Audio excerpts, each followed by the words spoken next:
Any spare change, officer? The panhandler flashed a practiced, weary smile, rattling his cup of coins. His uniform was cluttered with medals he couldn't name, including one that didn't belong to him. What he didn't know, the cop he'd just begged for money was a real Marine. And the Purple Heart on his chest? It belonged to the officer's dead best friend. This is the story of Jake Morrow, a con artist who thought stolen valor was an easy grift, until he met Officer Daniel Reyes, a man who recognized not just the lies, but the stolen legacy behind them. What follows is a public unraveling, a viral showdown, and a justice even the courts couldn't deliver. Stay with us as we expose the truth behind the ribbons, and the explosive moment a fraud learned some debts can't be scammed away. Before we begin, drop a comment with where you're listening from. If you believe honor can't be bought, hit subscribe for more stories where the past doesn't stay buried. The summer heat shimmered off the asphalt parking lot as Jake Morrow adjusted the too-tight collar of his thrift store Marine Corps uniform. He'd paid $37 for it at a surplus store, picking the most official-looking one with the most colorful ribbons. The Purple Heart pin felt heavy on his chest. He didn't know what it was for exactly, but people seemed to respect it. 2 tours in Afghanistan, Jake rehearsed under his breath, rubbing the fake scar on his cheek. IED blast. Just need bus fare to the VA hospital. His first mark was an elderly woman loading groceries. "Ma'am," Jake called out, putting on his best 1,000-yard stare. "Marine veteran here, just trying to—" She hurried past without eye contact. Jake sighed and checked his reflection in a car window. The uniform looked convincing enough. He'd watched enough war movies to fake the lingo. What mattered was the illusion of sacrifice. Officer Daniel Reyes recognized the Purple Heart from 20 feet away. Not just any Purple Heart, Mateo's Purple Heart. The serial number was partially visible where the panhandler kept touching it nervously. Daniel would know those digits anywhere. He'd been there when they'd pinned it on Mateo's hospital gown, right before his friend flatlined from Taliban sniper fire, and now some punk was wearing it outside a Kroger. Daniel approached slowly, his blood boiling. "Afternoon, Marine," he said, voice carefully neutral. Jake brightened. "Semper Fi, brother." "What battalion were you with at Sangin?" Daniel asked casually. Jake hesitated. 3rd Battalion, 5th Marines." Daniel's jaw tightened. The 3/5ths had been massacred at Sangin.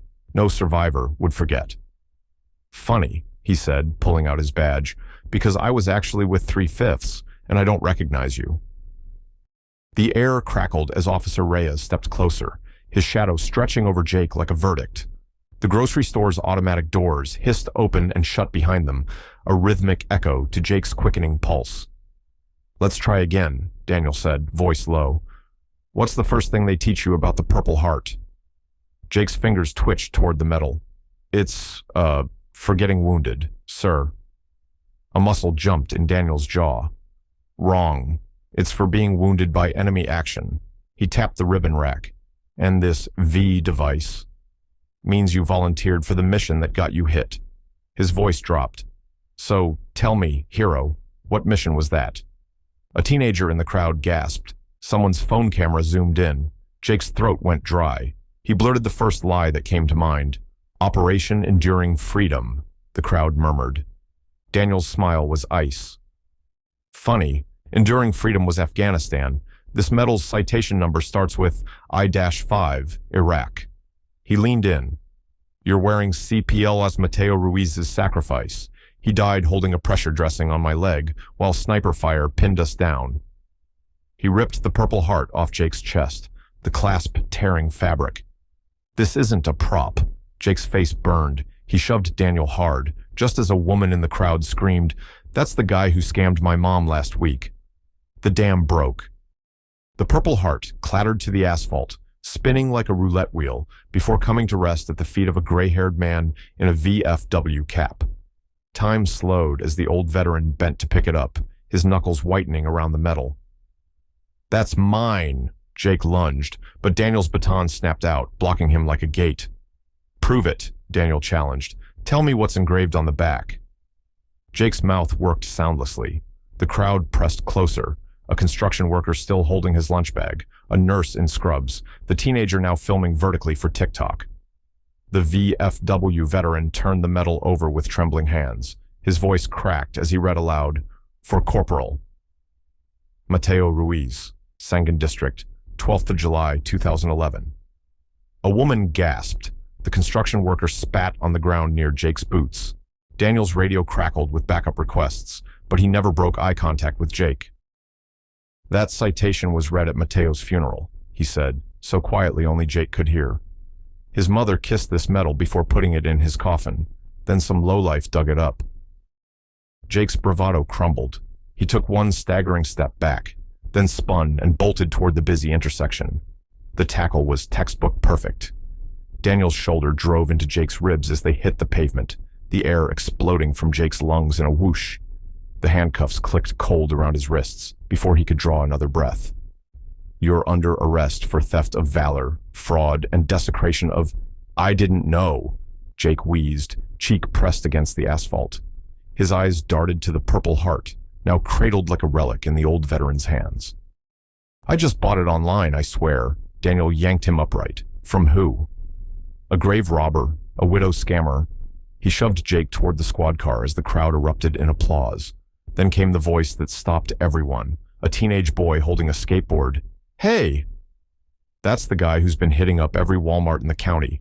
The kid pointed at Jake's boots. "Same fake limp last week." As the squad car door slammed, Jake caught his reflection in the window, the undone medals, the ripped collar, the terrified eyes of a man who'd finally stolen too much. Through the glass, he saw Daniel kneel to retrieve the Purple Heart. The officer's lips moved silently, maybe a prayer, maybe a promise. Then the siren wailed, drowning out everything. The county jail's fluorescent lights buzzed like angry wasps as Jake slumped on his bunk. His cellmate, Diaz, hadn't spoken since booking, just methodically folded a newspaper into perfect squares over and over. "You ex-military?" Jake tried, desperate to break the silence. Diaz's hands stilled. "3rd Battalion, 5th Marines." The same unit Daniel had named. Jake's gut twisted. "Hey man, that video made it look worse than—" The newspaper tore clean down the middle. Diaz didn't raise his voice. "My cousin wrote Mateo's eulogy, said he used to hand out candy to Afghan kids." He stood, blocking the light. "You know what happens to thieves in the brig?" The lights flickered, then went out.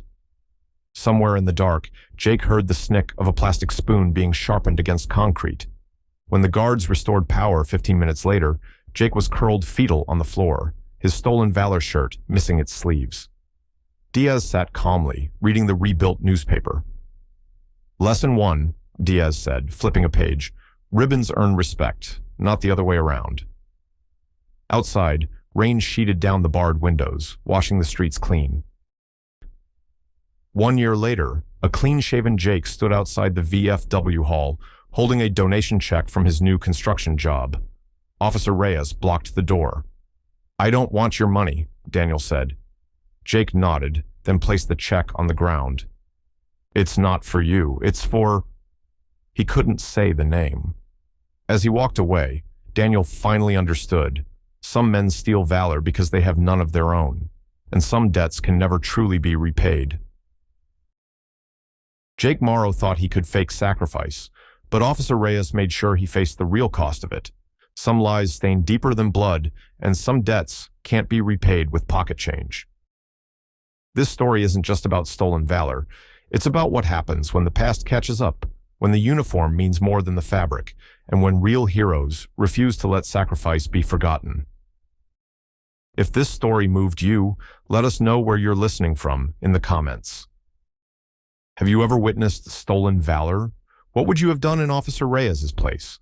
Tag someone who needs to hear this, because honor isn't just a word, it's a promise.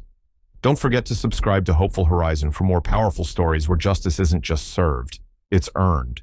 We bring you tales of courage, consequence, and the moments that define who we really are. Until next time, stay vigilant, stay honorable, and remember, the truth always pins its medals where they belong. This is Hopeful Horizon, signing off.